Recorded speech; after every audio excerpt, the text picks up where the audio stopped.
Welcome to our channel. Today we how to log into DigitalOcean Droplets dashboard step by step clearly. Begin by opening your preferred web browser.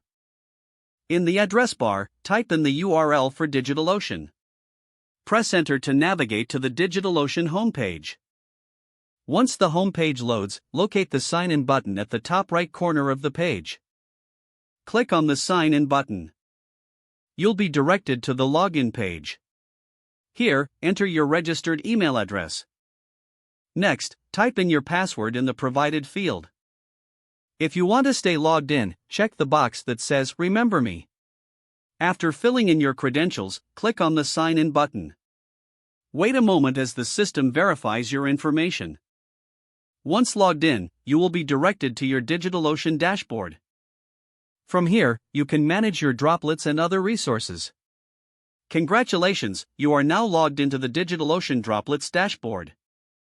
If the page does not load, refresh the browser or try again in a private or incognito window.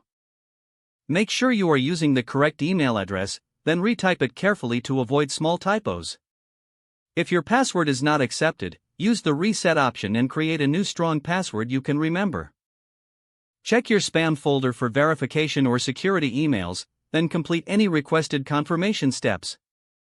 Enable two-factor authentication if available to improve account security and reduce unauthorized access risk.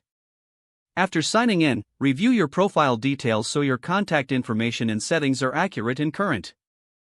If you see an error message, note it down and try again after restarting your device and internet connection.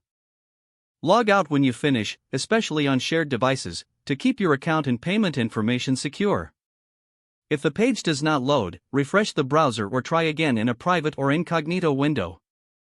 Make sure you are using the correct email address, then retype it carefully to avoid small typos.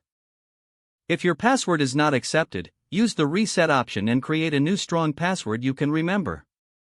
Check your spam folder for verification or security emails, then complete any requested confirmation steps. Enable two-factor authentication if available to improve account security and reduce unauthorized access risk. After signing in, review your profile details so your contact information and settings are accurate and current. If you see an error message, note it down and try again after restarting your device and internet connection. Don't forget to like this video and subscribe to our channel for more step-by-step tech guides.